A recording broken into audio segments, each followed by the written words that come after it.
Okay, today I'm going to start reviewing not a video, but the actual channel itself. And I'm going to speak on the video titles, give my opinions, and react to the titles of their videos.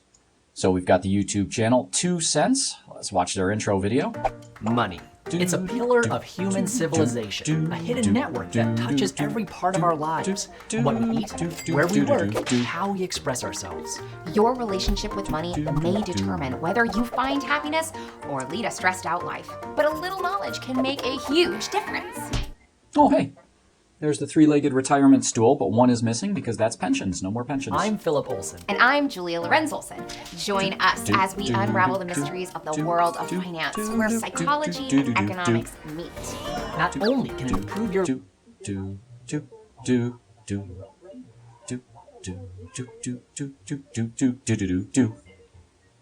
All right, let's go.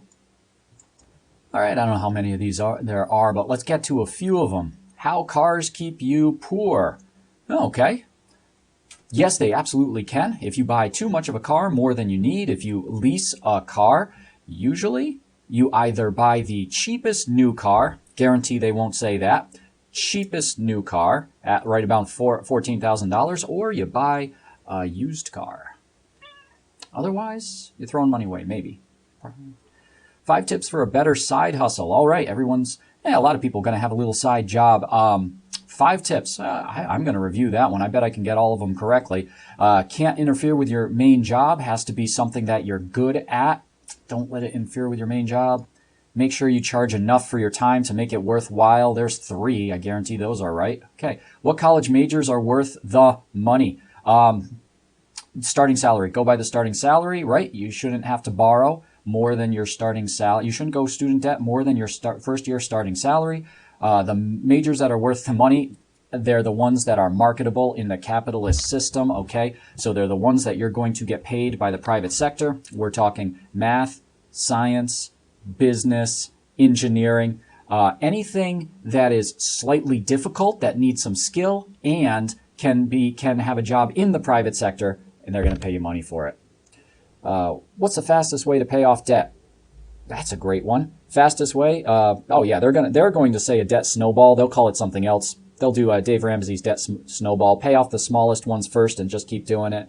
Well, here's the thing: just don't spend any money except on the debt. You know, pay it. Like laser focus. Your whole being should be for paying off your debt. The only thing you should let sit around is, thanks, Sort. The only debt you should let sit around is a car loan that's at a very low interest rate and a home mortgage. Every other debt, get it away. It's costing you too much money, and you do it as quick as possible by focusing everything. How to save money at the supermarket? You could probably save $50 a week. What is that? $200 a month? $2,000 a year? That's a third of your retirement account, the money you need to put in your retirement account just by shopping smart. So how to save money at the supermarket? Yeah, I don't know what they're going to say, but basically avoid your prepackaged foods. Look at what stuff costs per pound. Don't be paying $10 per pound when you can buy a $4 per pound thing. So look at really per pound. Buy in bulk, and stay away from those prepackaged foods. Sure. Great idea. Save $50. Yeah. Bargain shop at the supermarket for sure.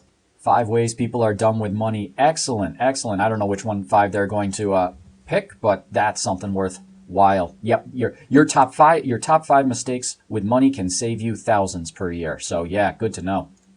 Is it smart to outsource your chores?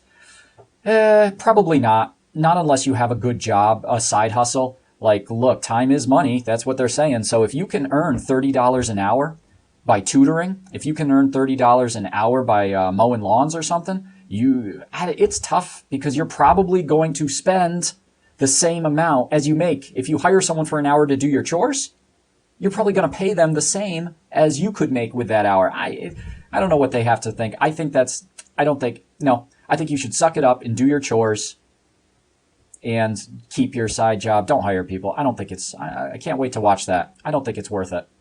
5 biggest financial scams. Oh man, knowledge is power.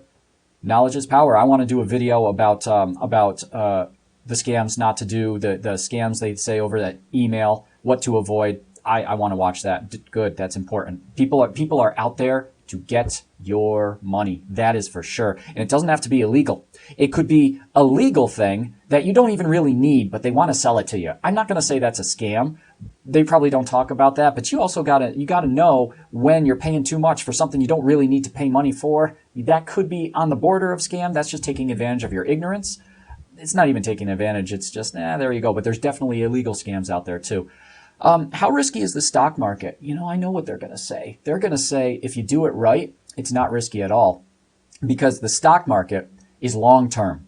You always just keep buying, because the stock market has always gone up over a 5 to 7 to 10 year period. Always. So you keep putting your money in and buying things in the stock market, and you don't sell it, and you don't try to time the market. You don't play games like that. You stick to the plan. Buy. And by the time you're retiring, that's when you start transferring it and selling things. It's more complicated than that, but not by much. So really, the stock market is not risky. Any major crash you have, don't sell. Just stick to the plan. Buy every month. You only make or lose money when you sell.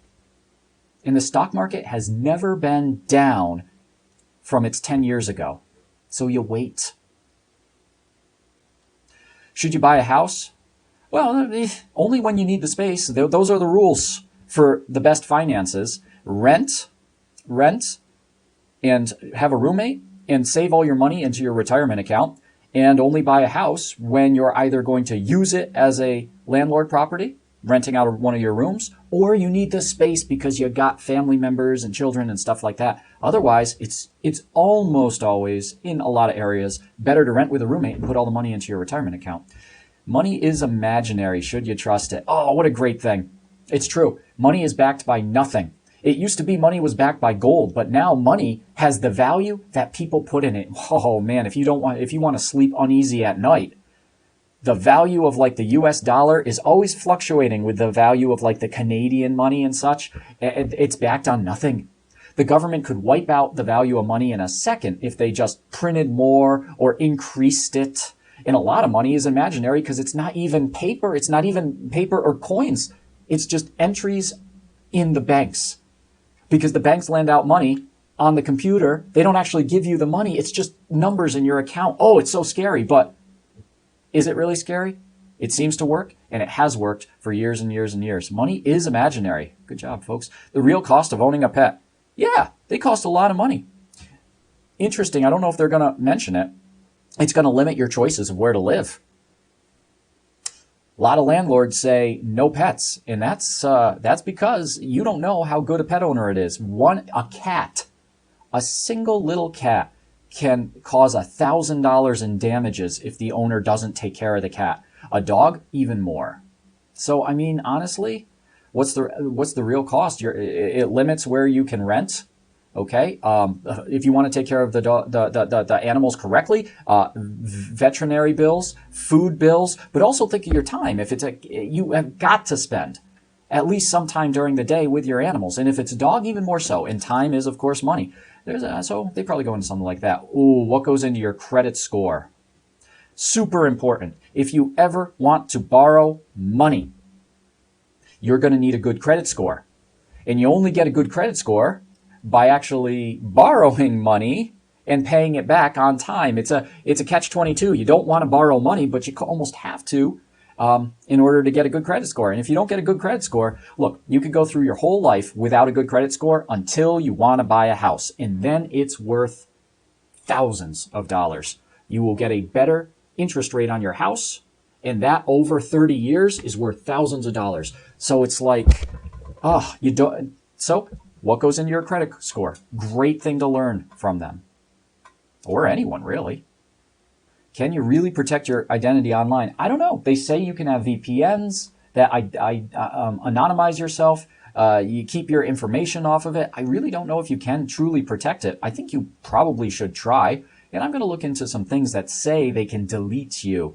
A lot of information is public knowledge. I Googled myself, and in one of those, not Google myself, but in one of those people finder things where you pay money to find out, they had it, man. They had what town I live in. They have my telephone number, or I put in my telephone number and they found me. They've got my family's names. They don't got my cat's name, so that's a good one. A lot of things are public information. I mean, if you own a house, chances are your name can be found and your address can be found online. So it might be maybe the things that promise to delete you, maybe the VPNs can protect you. I think it's worth it if you have some extra money and they work. How to ask for a raise, because you have to have a raise of at least 2% a year, because that's cost of living, that's inflation. So you need at least 2%, and you're not actually progressing in your payment unless you get more than 2%. So how do you ask? I mean, there's a lot of different fields in this, and I don't know if I would go to them. I don't know if they're qualified enough to really be given advice. There's some serious brain power of psychologists and MBAs. I don't know if they have an MBA, but there are serious professionals that can tell you how to ask for a raise. Maybe they're good. Maybe they got it. I don't know. I'm wary on that one. I can tell you a couple steps that are a must. Be better than everyone else. Be competent. Document the value you add to the company. Okay. One, be good. Because you're never going to be able to get the raises if you're not good at your job. It ain't going to work. Every couple of years you'll be able to get a cost of living, but that's not worth it. You got to be good at your job. You have to be the more the company relies on you, the better it is. So you always want to be involved in important things in your company. You want to be good at your job. You want to make them money. You want to document. You document how you're making the company better. And then as for negotiations, I don't know. But it's usually you having to make your case. There's some things where you want to get, if it's a multi-level, you want to get your boss on your side and then they can take it up to the higher levels. There's some techniques like that, but that's serious. You want to find a professional that tells you how to do that. Should you buy Bitcoin? No. You only buy specific little things when you have enough money to spread it out. And Bitcoin is seriously dangerous, okay? If you buy a single company, they can tank. If you buy Bitcoin is one of those things that might not catch on and it might actually tank. You could go to zero, okay? You buy 500 of the biggest companies in the stock market, all of them will not go to zero. That's what's called diversifying, spreading your money out. Bitcoin, it could go to zero. You buy Bitcoin when you have a lot of money in your retirement account and you want to put a little bit in. You have $100,000 in your retirement account, put 1,000 in Bitcoin. The rest is in more stable stuff and spread it out because Bitcoin could go to zero, no questions asked. But as they say in investing, 1 foot in the future, 1 foot in the past, companies that were big in the past, companies that are predicting the future, and most of your stuff right in the stuff that's working. Bitcoin would be a finger in the future. What's the real cost of having a baby? Oh, God, don't ask me. Yep. So I'm going to watch that one, see what they say. I'm not the expert on that. All I can tell you is one thing. A baby changes everything. And as one of the 3 things to avoid living on the poverty threshold, get training in a job that produces money, have a 2-source income. 2 people in your household have a job, and 3, children when you're financially able. You know the reason they have number 3? Because I'm not an expert, so I can't tell you the details, but I can tell you 100% true. Children change everything. They take more time than you ever thought. They take more energy than you ever thought. They take more money to do it right than you ever thought. All of those means financially, they upend your world. So that's why we say be ready financially before children. All right, 9 hacks for moving on a budget. That sounds like an interesting one. Okay, there you go. I haven't even thought of it, so it sounds interesting. Moving on. Are credit unions better than big banks? It all depends. It all depends what you want. Credit unions might be able to give you more accounts without opening multiple accounts. I know that one credit union does that for a fact, whereas big banks, sometimes you have to open multiple accounts. Maybe the credit union has a better interest rate on a mortgage, or maybe a bank has a better interest rate on a car loan. Okay? Maybe one of them has better, cheaper financial advisors. I don't know. It all depends. And it doesn't mean that one institution is the best for everything. You don't need to have all of your banking stuff in one bank. You can choose credit unions, banks, 3 different ones. If they all offer a good product, you look for the best and most convenient and cheapest, what works the best. I can tell you one thing. I don't think there's online credit unions, which means online savings accounts and online CDs are always better for online banks, unless you can tell me there's an online credit union. Okay, so doing an online savings account will give you the most return. Doing an online CD will give you the most return. Oh yeah, weddings. I mean, there you go. That's a big chunk of change. If you're going to go the traditional route, you're going to have multi-$1,000s for an engagement ring and multi-$1,000s for a wedding. So maybe if you have parents often chip in for the wedding. Point being, people spend a lot of money on weddings. You really have to, I mean, I don't know. You have to think about it.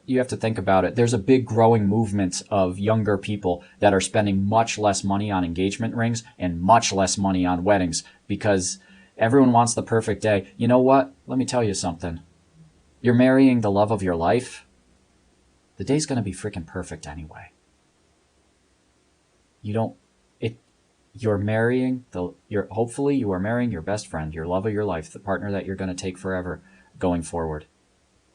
I really don't think there's hardly anything money can buy that would make that day better. It's already going to be good enough. My own personal opinion. Okay, let's end it there for part 1. Good for part 1. Thanks for watching.